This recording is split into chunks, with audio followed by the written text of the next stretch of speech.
दोस्तों, स्वागत है आपका मेरे YouTube चैनल इंग्लिश बाबू पर।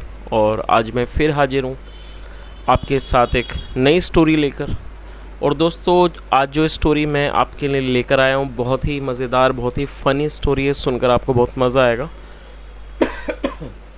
उसके अलावा दोस्तों, आज की जो स्टोरी है, इस स्टोरी में आपको कई सारे नए इंग्लिश के वर्ड मीनिंग सीखने को मिलेंगे, उनकी करेक्ट प्रोनाउंसिएशन के बारे में पता चलेगा और हमेशा की तरह जो इसका ग्रामर का पार्ट है उसे बिल्कुल डिटेल में कवर करेंगे।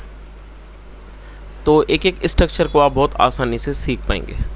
तो चलिए दोस्तों, आज की इस कहानी को हम शुरू करते हैं और सबसे पहले कहानी का टाइटल देखते हैं। कहानी का टाइटल है द क्राइंग चाइल्ड। क्या मतलब हुआ दोस्तों? क्राइंग को यहाँ पर एडजेक्टिव के रूप में प्रयोग किया गया है। क्राइंग का मतलब है रोता हुआ और चाइल्ड मतलब बच्चा। द क्राइंग चाइल्ड मतलब कि रोता हुआ बच्चा। तो दोस्तों, ये आज की इस कहानी का टाइटल है, शीर्षक है। और अब मैं इसे पढ़ना शुरू करता हूँ। आप लोगों से रिक्वेस्ट है, कहानी को बिल्कुल ध्यान से सुने और यदि आज की स्टोरी आपको अच्छी लगे तो वीडियो को लाइक भी ज़रूर करें। तो चलिए इसको शुरू करते हैं। One morning, Akbar had called all ministers and courtiers for a very urgent meeting in the court। क्या मतलब हुआ दोस्तों? ये जो हमारा वाक्य है ये पास्ट परफेक्ट का वाक्य है। और जब पास्ट परफेक्ट में कोई भी वाक्य बनाया जाता है तो वहाँ पर हैड का प्रयोग किया जाता है हेल्पिंग वर्ब के रूप में। साथ में वर्ब की थर्ड फॉर्म का प्रयोग किया जाता है। तो इस लाइन का क्या अर्थ हुआ? वन मॉर्निंग मतलब कि एक सुबह, अकबर हैड कॉल्ड मतलब कि अकबर ने बुलाया था, ऑल मिनिस्टर्स सारे मंत्रियों को, एंड कॉर्टियर्स दरबारियों को, for a very urgent meeting बहुत ही ज़्यादा आवश्यक ज़रूरी सभा के लिए, इन द कोर्ट दरबार में। आगे देखिए, everybody had to appear before the emperor at the given time. दोस्तों, इस वाक्य में हैड टू का प्रयोग किया गया और हैड टू के बाद वर्ब की फर्स्ट फॉर्म लगाई गई है। तो शायद आप इस स्ट्रक्चर के बारे में नहीं जानते होंगे। ये हमारा पास्ट फोर्स्ड एक्शन सेंटेंस है। पास्ट फोर्स्ड एक्शन सेंटेंस का मतलब होता है जब हम पास्ट में कोई ऐसा वाक्य बनाते हैं जहाँ ये दिखाते हैं कि पास्ट में कोई काम होना बहुत ही ज़्यादा आवश्यक था, बहुत ज़्यादा ज़रूरी था, तो उस विवशता को दर्शाने के लिए हैड टू का प्रयोग हेल्पिंग वर्ब के रूप में किया जाता है। साथ में वर्ब की फर्स्ट फॉर्म लगाई जाती है। फिर इसकी हिंदी क्या होगी? एवरीबडी मतलब कि हर कोई, एवरीबडी मतलब हर किसी को, हैड टू अपीयर, अपीयर मतलब होता है उपस्थित होना, हैड टू अपीयर मतलब उपस्थित होना था, बिफोर द एम्परर सम्राट के सामने, एट द गिवन टाइम दिए गए समय पर। तो इस पूरी लाइन का क्या अर्थ हुआ? Everybody had to appear before the emperor at the given time मतलब हर किसी को सम्राट के सामने दिए गए समय पर उपस्थित होना था या सामने आना था। अपीयर का मतलब होता है सामने आना, उपस्थित होना। As the clock struck 10। क्या मतलब हुआ? एज द क्लॉक स्ट्रक 10 मतलब जैसे ही घड़ी ने 10 बजाए, all the courtiers and the ministers मतलब कि सभी दरबारी और मंत्री, हैड कम आ चुके थे, एंड सीटेड और बैठ चुके थे, on their respective seat, on their respective seats मतलब अपने अपनी पदों पर, अपने अपने स्थानों पर वो बैठ चुके थे। चलिए आगे देखिए।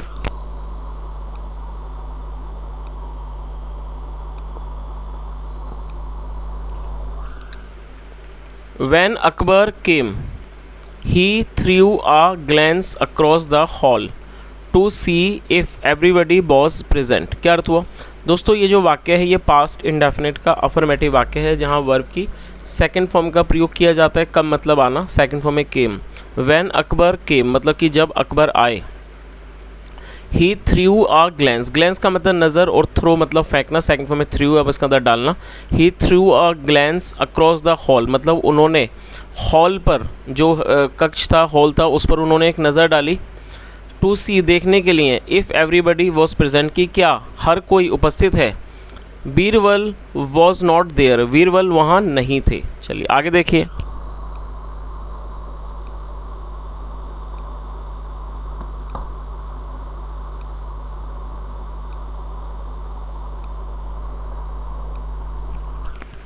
ही आस्क्ड उन्होंने पूछा, where is Birbal, where is Birbal मतलब कि बीरबल कहाँ है।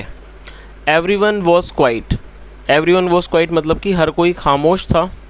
वन कोर्टियर स्टूड अप, और दोस्तों ये भी पास्ट का अफर्मेटिव वाक्य है, तो इस चीज़ से आप समझ ही गए होंगे क्योंकि यहाँ सेकंड फॉर्म का प्रयोग किया गया। तो क्या अर्थ हुआ, वन कोर्टियर स्टूड अप मतलब एक दरबारी खड़ा हुआ, and bowed down before the emperor, bow down का मतलब होता है सम्मान में झुकना, and bowed down before the emperor, और वो सम्राट के सामने झुका, एंड सेड और कहा, योर मजेस्टी महाराज, Birbal had asked me to convey the message. दोस्तों कन्वे का मतलब होता है किसी चीज़ को देना, टू यू। तो उस पूरी लाइन का क्या अर्थ हो, उसने क्या बताया कि Maharaj Birbal had asked me to convey the message to you, मतलब बीरबल ने मुझे आपको एक संदेश देने को कहा था कि दैट मतलब कि he will not be able to make it here in time, मतलब कि वह यहाँ समय पर नहीं आ पाएगा, बट लेकिन he will be here as soon as possible, लेकिन वे यहाँ जितना जल्दी संभव होगा आने की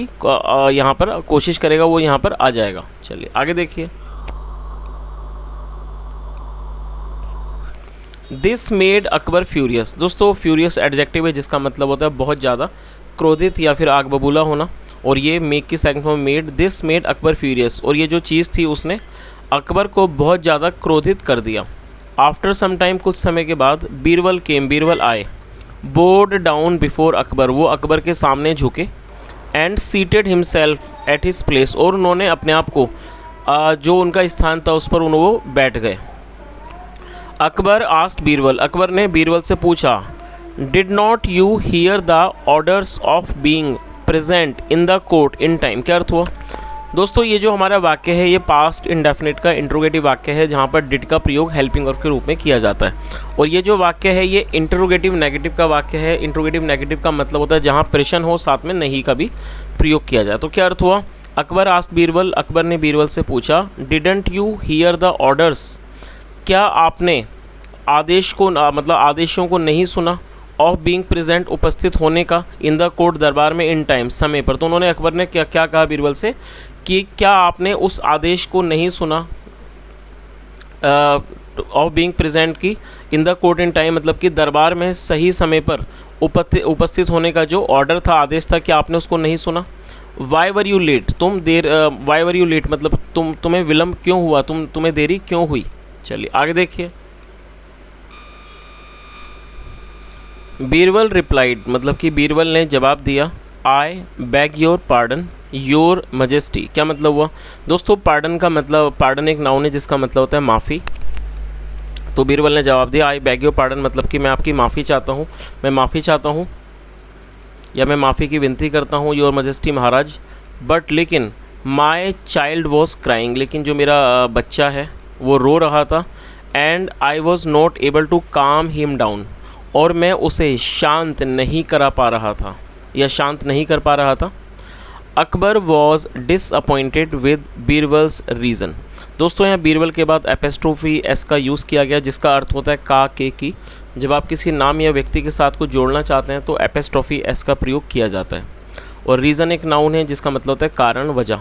अकबर वॉज डिसअपॉइंटेड, डिसअपॉइंटेड का मतलब होता है निराश होना, और ये एडजेक्टिव है। जो अकबर थे वो बीरबल के वजह से या कह सकते हैं बीरबल का जो ये कारण था उससे वो निराश हो गए, जैसे कि he did not consider it, जैसे कि वो इस बात को नहीं मानते थे, to be a valid reason for coming late. तो इस पूरी लाइन का क्या अर्थ हुआ, दोबारा से देख लीजिए ताकि आपको अच्छे से समझ आ जाए। Akbar was disappointed with Birbal's reason as he did not consider it to be a valid reason for coming late. दोस्तों कंसीडर का मतलब होता है मानना, तो आप इस चीज़ को समझ लीजिए कि इस यहाँ से क्या लेके इसका क्या मतलब हुआ कि जो अकबर थे वो बीरबल ने जो ये कारण दिया था, वजह बताई थी, उससे वो बहुत उससे वो निराश हो गए, जैसे कि मतलब वो इस बात को एक वैलिड रीज़न मतलब एक उचित वजह नहीं मानते थे लेट आने का। तो दोस्तों इस बात से आप समझ ही गए होंगे कि यहाँ पर क्या कहने की कोशिश की जा रही है। जैसा हमने देखा कि जो बीरबल थे उन्होंने अकबर को बताया कि उनका बच्चा रो रहा था और उसको वो शांत नहीं कर पा रहे थे, इस कारण वो लेट आए।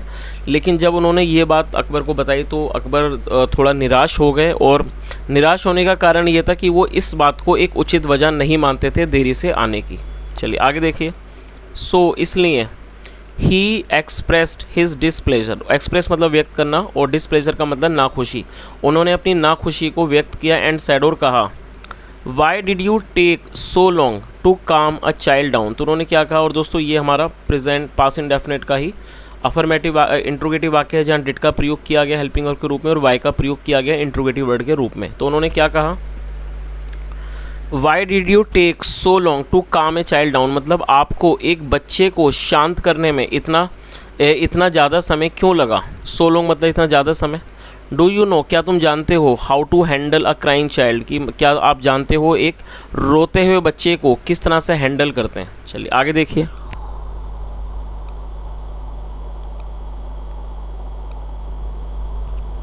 बीरबल सैड, बीरबल ने कहा, योर मजेस्टी मतलब कि महाराज, इफ़ यू डोंट माइंड, कि यदि आप बुरा ना माने, देन फिर प्लीज़ टीच मी, कृपया मुझे सिखाइए, हाउ टू डू इट, ये कैसे करते हैं।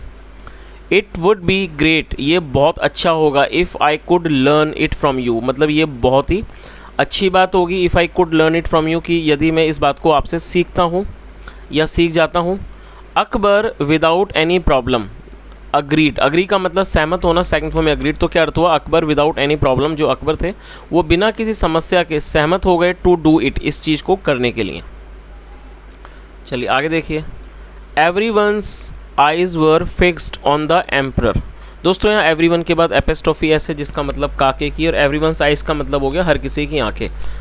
Everyone's eyes were fixed on the emperor मतलब हर किसी की जो आंखें थीं वो सम्राट के ऊपर गड़ गईं। गड़ने का मतलब हो गया कि वो सब लोग बड़े ध्यान से उनको देखने लगे, सिर्फ उन्हीं को देखने लगे। एज जैसे कि they had not seen him, जैसे कि उन्होंने उनको कभी नहीं देखा था। Doing any such things before, की क्योंकि उन्होंने सम्राट को ऐसी कोई चीज़ पहले कभी भी करते हुए नहीं देखा था। Akbar asked Birbal to act like a child, act का मतलब होता है किसी चीज़ का अभिनय करना। Akbar asked Birbal to act like a child मतलब अकबर ने बीरबल से एक बच्चे की तरह व्यवहार करने के लिए कहा। एंड क्राई और रोने को कहा, एज बैडली एज पॉसिबल, और उनको जितना ज़्यादा बुरी तरीके से हो सके वैसे संभव हो वैसे रोने को कहा। तो इस पूरे लाइन का क्या अर्थ हुआ कि अकबर ने बीरबल को एक बच्चे की तरह व्यवहार करने को कहा और जितनी बुरी तरीके से संभव हो रोने को कहा। And he started crying like a baby, और वह एक बच्चे की तरह रोने लगे। Akbar came closer and said, Akbar जो थे वो नज़दीक आए और कहा, why are you crying my child, मेरे बच्चे आप क्यों रो रहे हो। और दोस्तों ये जो हमारा वाक्य है ये प्रेजेंट कॉन्टिन्यूस का इंट्रोगेटिव वाक्य है जहाँ पर इज एम आर का प्रयोग हेल्पिंग वर्ब के रूप में किया जाता है, साथ में फोर्थ फॉर्म लगाई जाती है। Why are you crying my child मतलब मेरे बच्चे आप क्यों रो रहे हो। वॉट डू यू वॉन्ट, और दोस्तों ये जो वाक्य है ये प्रेजेंट इंडेफिनिट का ही इंट्रोगेटिव वाक्य है जहाँ पर डू या डस का प्रयोग हेल्पिंग वर्ब के रूप में किया जाता है। यदि हमारा subject I we you they या प्लूरल होगा तो वहाँ पर डू का प्रयोग किया जाएगा, और यदि ही शी इट या सिंगुलर नाउन तो डस का प्रयोग किया जाएगा। तो रूल के अकॉर्डिंगली यहाँ सब्जेक्ट यू है तो यू के साथ डू का प्रयोग किया गया, और जो वॉट है ये इंट्रोगेटिव वर्ड है जिसका अर्थ होता है क्या। तो इस लाइन का, और वॉन्ट मतलब चाहना, तो इस लाइन का क्या अर्थ हुआ, वॉट डू यू वॉन्ट, आप क्या चाहते हो। बीरबल रिप्लाइड, बीरबल ने जवाब दिया। While mimicking a child stone, दोस्तों मिमिक का मतलब होता है किसी की नकल उतारना, तो इसका क्या अर्थ हुआ, आपने सुना होगा इस वर्ड को मिमिक्री। तो जो मिमिक्री है वो नाउन है और यहाँ जो मिमिक है वो वर्ब है, तो यहाँ पर इसको वर्ब के रूप में प्रयोग किया गया। तो इस लाइन का क्या अर्थ हुआ, Birbal replied while mimicking a child stone मतलब बीरबल ने एक बच्चे की जो टोन होती है, जो मतलब बच्चे का जो स्वर होता है उसकी नकल करते हुए उन्होंने जवाब दिया। देखिए क्या जवाब दिया, आगे देखिए। काऊ मतलब कि गाय, I want a cow right now, दोस्तों ये जो वाक्य है ये प्रेजेंट इंडेफिनिट का अफर्मेटिव वाक्य है जहाँ सब्जेक्ट के बाद वर्ब की फर्स्ट फॉर्म का प्रयोग किया जाता है। यदि आपका subject I we you they या फिर प्लूरल होगा तो वर्ब की फर्स्ट फॉर्म का प्रयोग किया जाएगा, और यदि आपका सब्जेक्ट ही शी इट या फिर सिंगुलर नाउन होगा तो वर्ब की फिफ्थ फॉर्म का प्रयोग किया जाएगा। तो आप इस चीज़ को नोट कर लें।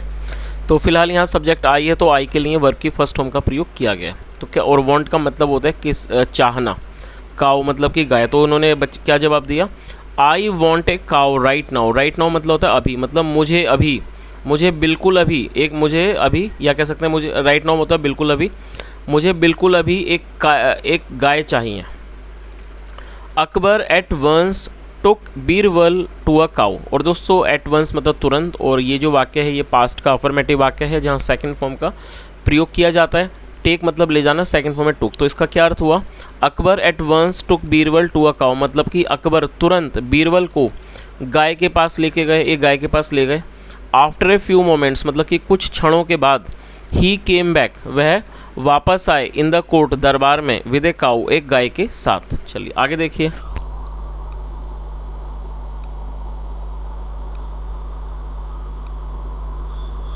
अकबर सैड, अकबर ने कहा, सी देखो, हेयर इज़ द काऊ, कि मतलब यहाँ गाय, हेयर इज़ द काऊ मतलब ये गाय है।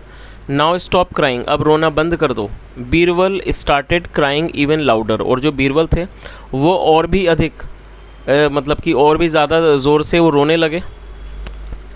अकबर आस्ट, अकबर ने पूछा, why are you crying now, why are you crying now मतलब कि अब आप क्यों रो रहे हो। Did not you like the cow, और दोस्तों ये जो वाक्य है ये देखिए दोबारा से ये पास इंडेफिनिट का इंट्रोगेटिव नेगेटिव है। जैसा मैंने आपको बताया पास इंडेफिनिट में जब हम इंट्रोगेटिव नेगेटिव वाक्य बनाएंगे तो डिड का प्रयोग किया जाएगा, साथ में नॉट भी लगाया जाएगा। तो उन्होंने क्या कहा, did not you like the cow, didn't को डिड नॉट ही पढ़ा जाएगा, तो आप चाहें तो डिड नॉट या डिडेंट भी पढ़ सकते हैं या डिड यू नॉट भी पढ़ सकते हैं। तो क्या अर्थ हुआ, didn't you like the cow मतलब कि क्या आपको गाय अच्छी नहीं लगी, और या do you want something else, या फिर आपको कुछ और चाहिए। समथिंग एल्स मतलब कुछ और। बीरबल रिप्लाइड, बीरबल ने जवाब दिया, आई फील हंग्री मतलब मुझे भूख लग रही है, मतलब मैं भूखा हूँ। I want to eat something, मैं कुछ खाना चाहता हूँ।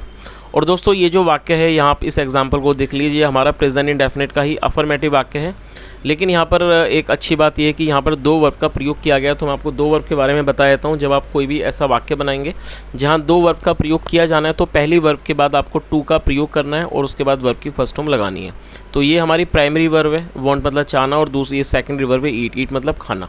तो क्या अर्थ हुआ, I want to eat something मतलब मैं कुछ खाना चाहता हूँ। नो नहीं, I want to drink milk मैं दूध पीना चाहता हूँ। चलिए तो दोस्तों यहाँ पर देखा हमने जैसा बच्चे अक्सर करते हैं, कभी कुछ मांगते हैं कभी कुछ फरमाइश करते हैं, तो जो बीरबल थे वो भी एक तरह से बच्चे की तरह ही व्यवहार कर रहे थे।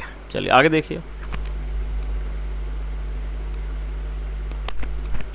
Akbar instantly ordered for milk, instantly मतलब तुरंत, ऑर्डर मतलब आदेश, मतलब अकबर ने तुरंत दूध का आदेश दिया। But Birbal did not stop crying, लेकिन जो बीरबल थे उन्होंने रोना बंद नहीं किया। अकबर अगेन आस्क्ड, अकबर ने दोबारा पूछा व्हाट ही वांटेड कि वो क्या चाहते हैं। बीरबल सेड, बीरबल ने कहा I want you to put the milk back into the cow. उन्होंने देखिए अब कितनी अच्छी बात यहाँ पर है, बच्चे भी अक्सर इस तरह से ही करते हैं कि ऐसी ऐसी चीज़ें बोलेंगे कि आप कर भी नहीं पाएंगे। चलिए बच्चों को हैंडल करना बड़ा ही मुश्किल काम होता है। जैसा आप देखिए यहाँ पर इस बच्चे ने क्या कहा, बीरबल सेड, बीरबल ने कहा I want you to put the milk back into the cow, मतलब मैं चाहता हूँ आप दूध को वापस गाय के अंदर रख दें। Akbar laughed and accepted that it was not easy to calm a crying child down. तो क्या अर्थ हुआ, जो अकबर थे वो इस बात पर हंसे, एंड एक्सेप्टेड और उन्होंने स्वीकार किया कि इट वॉज नॉट ईजी मतलब ये काम आसान नहीं है, to calm a crying child down मतलब उन्होंने इस बात को स्वीकार किया कि एक रोते हुए बच्चे को शांत करना जो है वो आसान नहीं है, इस बात को उन्होंने स्वीकार कर लिया। तो दोस्तों ये आज की एक छोटी सी कहानी थी। मैं उम्मीद करता हूँ कहानी को आपने अच्छे से समझा होगा, अलग अलग स्ट्रक्चर्स आपको समझ में आए होंगे। यदि आपको कहानी के अंदर कुछ नया सीखने को मिला हो तो कमेंट के माध्यम से ज़रूर बताएं, क्योंकि दोस्तों जब आप कमेंट करके बताते हैं कि आपने कुछ सीखा तो बड़ा अच्छा लगता है। जाहिर सी बात है आपकी एक एक चीज़ से मोटिवेशन मिलता है। जब आप ये बताते हैं कि आपने कुछ नया सीखा तो मुझे भी ऐसा लगता है कि जो मैं मेहनत वीडियो में करता हूँ वो मेरी मेहनत वसूल हो गई। तो यदि आप कुछ सीखते हैं तो थोड़ा सा कष्ट करके अपने हाथों को थोड़ा सा कष्ट दीजिए और आप कमेंट के माध्यम से ज़रूर बताया कीजिए, क्योंकि इससे मुझे पता लगता है कि भाई हम जो है सही दिशा में वीडियो बना रहे हैं और किसी न किसी व्यक्ति को इससे फ़ायदा हो रहा है। तो आप कमेंट करके ज़रूर बताया कीजिए। और उसके अलावा दोस्तों आपसे रिक्वेस्ट है कि यदि आपका कोई सुझाव हो इस तरह के वीडियो को और भी बेहतर बनाने के लिए तो आप ज़रूर बताएँ।